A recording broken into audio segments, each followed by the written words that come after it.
सभी मसीह बहन भाइयों को जय मसीह की। आपका स्वागत है मेरे YouTube चैनल में।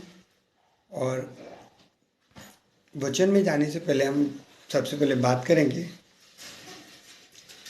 कि जो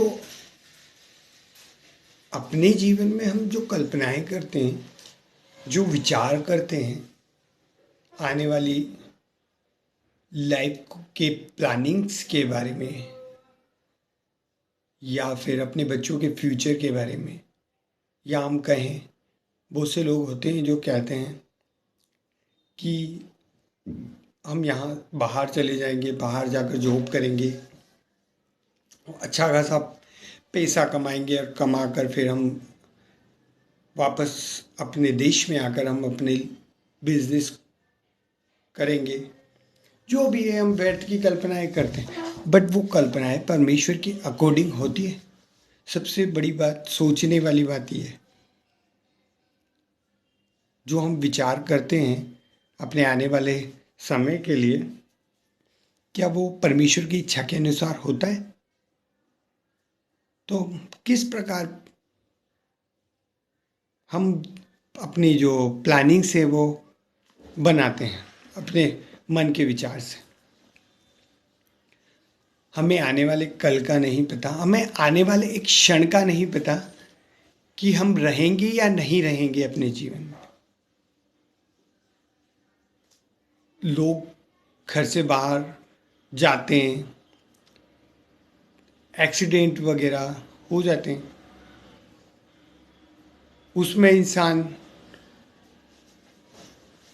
उस क्षण को नहीं देख पाता जो क्षण उसने अपने जीवन में प्लान करके रखा हुआ था।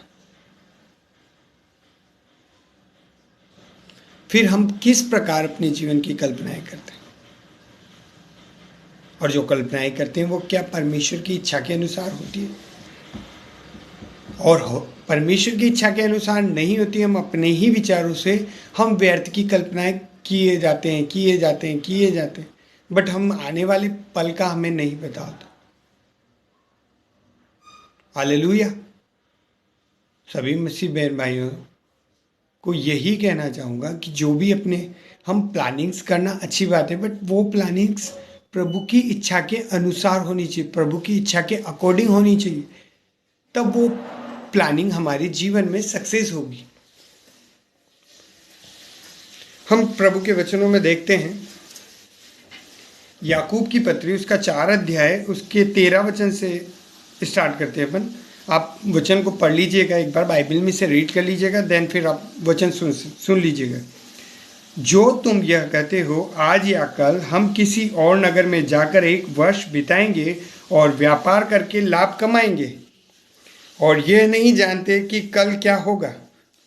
कल का हमें नहीं पता, हमें क्षण का नहीं पता, तो कल का हम किस प्रकार बता सकते हैं? व्यर्थ की कल्पनाएं हम अपने जीवन में बना लेते हैं, वो हम अपने प्लान माइंड में चलते रहते, सोच विचार, लाभ कमाएंगे और ये नहीं जानते कि कल क्या होगा। सुन तो लो, तुम्हारा जीवन है ही क्या? सच बात है, हमारा जीवन है ही क्या? यहाँ याकूब अपनी पत्री में हमें बताता है, तुम तो भाप के समान हो जो थोड़ी देर में दिखाई देते हो और फिर लोप हो जाते हो। हम उस भाप के समान हैं जो थोड़ी देर तो दिखाई देती है और फिर थोड़ी देर में गायब हो जाती है। मनुष्य का जीवन भी ऐसा ही है बहनों भाइयों, जो थोड़ी देर में तो दिखाई होता है और कुछ क्षण भर का पता नहीं होता, क्षण भर का हमें पता नहीं होता।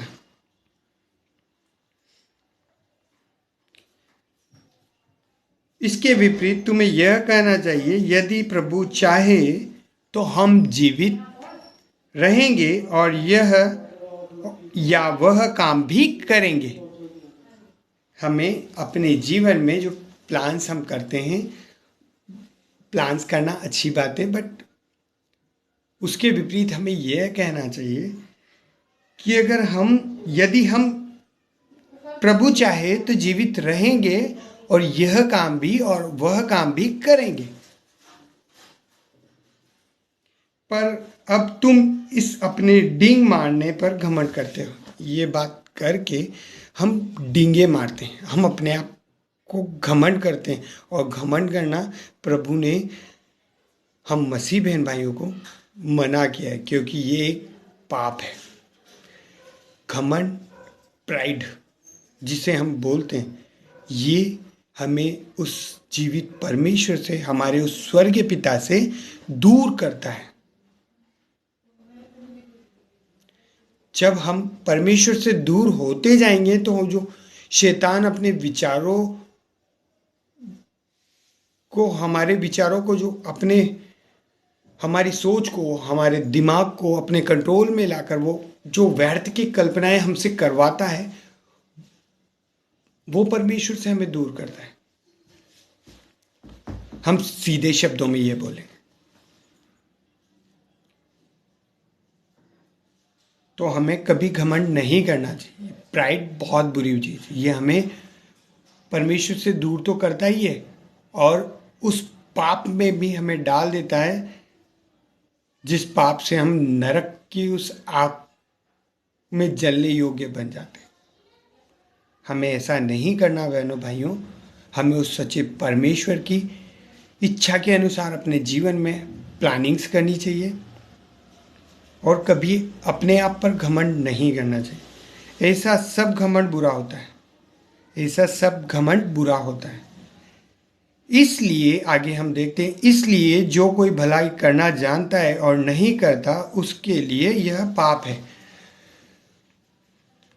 जब हम भलाई करना जानते हैं, हमारे परमेश्वर ने हमें, हम सब मसीहों को, जब हम भलाई करना जानते हैं तो उस भलाई को करेंगे। हम रास्ते से जा रहे हैं, किसी ऐसे व्यक्ति को हम देखते हैं जिसे हमारी नीड्स है, हमारी ज़रूरत है, और उस ज़रूरत के वक्त हम उसे नज़रअंदाज करके हम आगे चले जाते हैं, तो हम उस वक्त भी पाप करते हैं। वो पाप हमें उस नरक की आग में झोंक देता है, जो हमें परमेश्वर से दूर करता है। परमेश्वर ने उस वक्त से चुना है जब हमने ये संसार देखा भी नहीं था। माँ के गर्भ से हमें चुना है उस जीवित परमेश्वर ने। तो हमें उसका धन्यवाद करते रहना चाहिए और उसी के अकॉर्डिंग अपने जीवन के प्लानिंग को करना चाहिए। हम अपने आप पर कभी घमंड ना करें। हम वहाँ जाएंगे, जॉब कर लेंगे और अच्छा लाभ कमाकर, हम पैसा कमाकर हम ये काम भी कर लेंगे, वो काम भी कर लेंगे। हम व्यर्थ की कल्पनाएं जो करते हैं बहनों भाइयों, उन कल्पनाओं को छोड़कर हमें उस परमेश्वर के हर क्षण का धन्यवाद करता है, क्योंकि उसी की दया की से हमें हर दिन देखने को मिलता है। हर सांस जो हमें मिलती है, जो हम सांस ले रहे हैं ना अभी, ये सांस भी उसकी दी हुई है हमें, ये उसकी दया से ही है। हम बुरे होकर भी वो हमें अपनी दया से हर दिन हमें बदलने का, सुधरने का मौका देता है कि मेरा बच्चा उन गुनाहों से फिर कर मेरे नज़दीक आए और मैं उसकी हर एक चीज़ों को पूरा करूं। तो सभी मसीह बहन भाइयों से अनुरोध करूंगा कि घमंड ना करें और व्यर्थ की प्लानिंग ना करें। प्लानिंग जो हम बनाते हैं वो परमेश्वर के अकॉर्डिंग होनी चाहिए। और जब हम भलाई करना जानते हैं, जब परमेश्वर ने हमें इतना सक्षम किया है, तो हमें भलाई करनी चाहिए। हर एक ज़रूरतमंद की हमें हेल्प करनी चाहिए। उसका फल हमें उस जीवित परमेश्वर से उस स्वर्ग में मिलेगा। तो सभी बहनों भाइयों को जय मसीह की आप सभी से अनुरोध करूंगा, आप सबसे रिक्वेस्ट है कि आप मेरे YouTube चैनल को सब्सक्राइब करें, लाइक करें एंड शेयर करें। और जो भी आप वचनों में से सीखते हैं, आप मुझे कमेंट करके ज़रूर बताएं। सभी को जय मसीह की।